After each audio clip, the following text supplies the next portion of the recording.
Hi friend, नमस्ते। हम great Thar desert Bikaner के जोड़बीड़ इलाके में हैं। ये नापासर और गाढ़वाला के बीच में पड़ता है और ये 56.26 किलोमीटर का स्क्वायर एरिया बना हुआ है। यहाँ पर माइग्रेटरी बर्ड्स आते हैं ज़्यादातर, और माइग्रेटरी वल्चर आते हैं, जिसमें cinereous vulture, griffon vulture, Himalayan vulture, raptors में सक्कर फाल्कन, गर फाल्कन, हेरियर्स वगैरह, मार्श हेरियर, ये सब आते हैं। और छोटे बर्ड्स में रोजी स्टर्लिंग और कॉमन स्टर्लिंग और छोटे छोटे और कई सारे अनेक डेजर्ट बीटर वगैरह यहाँ पे आती है। ये जोड़बीड़ जो है क्षेत्र बहुत ही, जो भी वल्चर प्रेमी है, जो पक्षी प्रेमी है, उनको एक जगह एक साथ बहुत तादाद में मिलेंगे। अभी 3,500 के करीब गिद्ध आए हुए हैं। सीनेरियस भी काफ़ी मात्रा में आए हैं और ग्रिफन भी आए। इसके साथ साथ हिमालयन वल्चर, तीनों ही वल्चर की बेहतरीन वैरायटी यहाँ पे आपको देखने को मिल सकती है। प्रशासन ने यहाँ पानी भी डला रखा है, तो पानी के कारण यहाँ पे एक वाटर होल है, जिसके कारण यहाँ पे सब लोग एक साथ इकट्ठे होते हैं। वाइल्ड बोर भी बहुत ज़्यादा संख्या में है और डॉग्स हैं। डंपिंग जोन है पूरे बीकानेर के और आसपास के देशरोक, नापासर सभी जगह के पशु जो भी मरते हैं उनको यहाँ डाल देती है प्रशासन। और इसके बाद ये सारा संरक्षित वन प्रदेश है, जहाँ पर कि इनको रहने के लिए, खाने पीने के लिए प्रचुर मात्रा में भोजन मिलता है और कोई तकलीफ नहीं है इनको। इसलिए जानवर हर बार ग्रेजुअली संख्या इनकी बढ़ती जा रही है। तो ये छोटा सा अपडेट है जोड़बीड़ का। आज 4 दिसंबर 2022 है और आज का ये वीडियो मैं पेश कर रहा हूँ। मैं हूँ आपका दोस्त राकेश शर्मा।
रिसेंटली पिछले महीने की घटना है, नवंबर 2022 की, और जिसमें कि एक बिछड़े सिनेरियस गिद्ध को कन्याकुमारी से एयरलिफ्ट करके जोधपुर लाया गया था।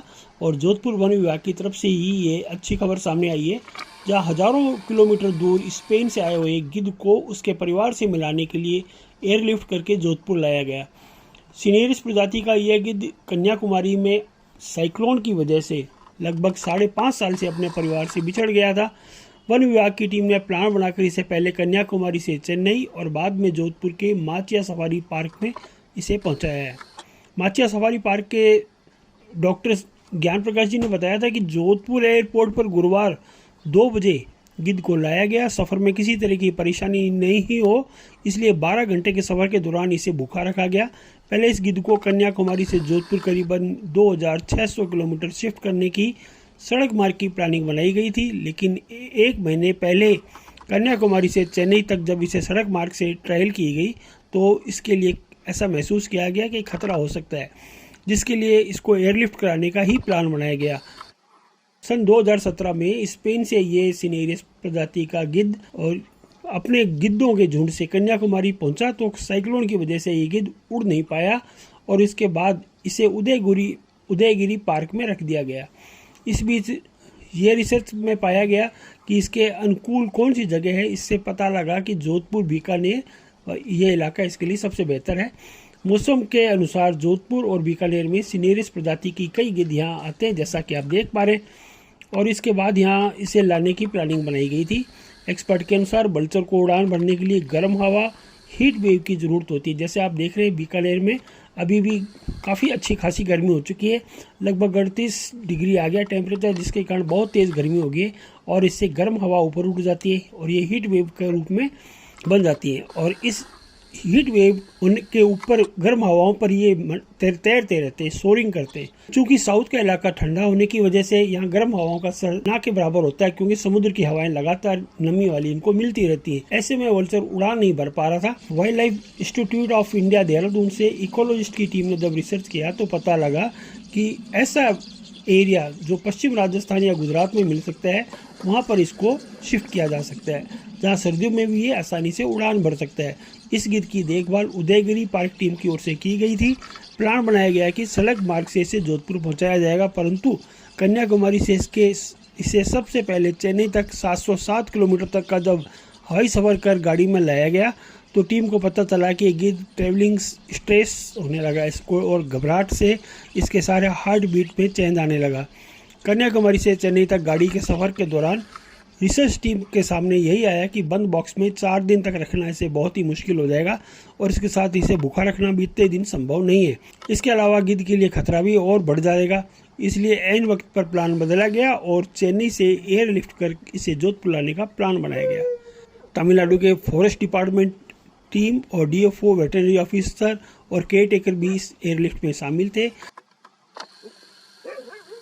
शुक्रवार को जोधपुर के केरू में बने डंपिंग यार्ड का सर्वे यहाँ पे किया गया, जिसमें पता लगा गया है कि इस प्रजाति के गिद्ध यहाँ आ रहे हैं। 25 से 30 वल्चर सिनेरिस की मिलने के बाद इसे यहाँ छोड़ा गया। सिनेरिस गिद्ध समूह में उड़ान भरते हैं। सिनेरिस गिद्ध हिमालयन गिरफन और यूरोपियन गिद्ध सर्दी के मौसम में लंबी लंबी दूरियां तय करके भारत आते हैं। ये गिद्ध अमूमन मंगोलिया, कजाकिस्तान, स्पेन सहित कुछ अन्य देशों से उड़ान भरकर यहाँ पहुँचते हैं। कई बार इनकी उपस्थिति श्रीलंका और थाईलैंड तक में दर्ज की जा चुकी है। ऐसे में कोई बड़ी बात नहीं है कि सिनेरिस प्रजाति का ये गिद्ध कन्याकुमारी तक जा पहुँचा हो। आमतौर पर ये गिद्ध समूह में ही उड़ान भरते हैं। हो सकता है घायल होने के कारण ये गिद्ध पीछे रह गया हो या लोगों की मदद से स्थान पर पहुंच नहीं पाया हो।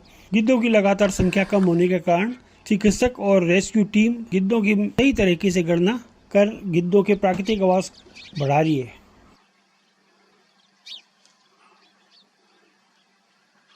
सिनेरिस गिद्ध, इसे काला गिद्ध, भिक्षु गिद्ध, मोंग गिद्ध या यूरेशियन काला गिद्ध के रूप में जाना जाता है। ये SCPTD का एक सदस्य है, जिसमें कई सारे रैप्टर्स भी शामिल हैं, जिसमें बजार्ड, हैरियर और अन्य दूसरे बाज की प्रजातियां हैं। ओल्ड वर्ल्ड के सबसे बड़े गिद्धों में से एक है। इनके पंखों में 14 किलो लगभग 1.2 मीटर लंबे इनके पंख होते हैं, और ये फैलने के बाद 3 मीटर से थोड़ा ऊंचा अधिक तक आकार प्राप्त कर लेता है। सिनेरिस गिद्ध एक यूरेशियन की प्रजाति है। इसकी सीमा स्पेन, पुर्तगाल और दक्षिणी फ्रांस से शुरू होकर आबादी के साथ ये यूनान, तुर्की और पूरे मध्य पूर्व एशिया के अंदर ये कंटिन्यूस पाया जाता है।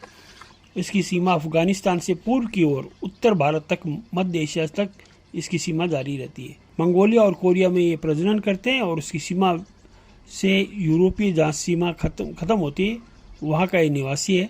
इस सीमा में यहाँ पर जहाँ बहुत ज़्यादा सर्दी तेज़ पड़ती है तो ये अपने गर्म प्रदेश की ओर माइग्रेट करने के लिए विवश हो जाता है। यह गिद्ध पहाड़ी क्षेत्र का एक पक्षी है और विशेष रूप से शुष्क अर्ध खुले आवासों का पक्षधर है। और अर्ध खुले आवास जहाँ पर पेड़ भी हो, घास फूस भी हो और प्रचुर मात्रा में खाना भी हो, वहाँ पे उड़ता है। और गथोड़ी इसमें गर्म भी हो, जहाँ की उष्ण हवाएं भी चलती हों। ये अधिकतर ऊंचाई पर या पहाड़ियों पर अपना घोंसला बनाते हैं। इस गिद्ध के अंदर उच्च ऑक्सीजन कॉम्बिनेशन की विशेष योग्यता होती है, यानी कि इसके हीमोग्लोबिन में अल्फा डी सब यूनिट होती है, जो कि अधिक से अधिक ऑक्सीजन को रोकने की क्षमता रखता है। जहां आकाश में ऊंचाइयों पे जब ऑक्सीजन कम हो जाती है, जब उसका हवा का दबाव कम हो जाता है और ऑक्सीजन भी कम हो जाती है, तो उस जगह ऐसी जगह ऑक्सीजन लेना संभव नहीं होता। तो अपनी विशेष बायोमेटालॉजिकल एक्टिविटी के कारण ये ज़्यादा ऑक्सीजन शोषित करने में ये सक्षम है, और इस कारण ये बहुत ऊंची बर्फबारी या हाई टेम्परेचर पर भी उड़ने में बहुत मददगार है और ये उड़ के आता है। तो दोस्तों, ये था सिनेरिस। की आगे और भी हम चर्चा करते जाएंगे। बने रहिए हमारे साथ। अच्छा लगे तो अपना कीमती कमेंट से मुझे लाभान्वित करें। अपने कमेंट्स में बताएं क्या कुछ चीज़ कमी रह गई, वो भी बताएं। और ज़्यादा अच्छा लगे तो लाइक करें और आगे इसको बढ़ाएं, ताकि लोगों में एक जागरूकता भी बन पाए। Thank you friend, have a nice. मैं हूँ आपका दोस्त राकेश शर्मा, बीकानेर से।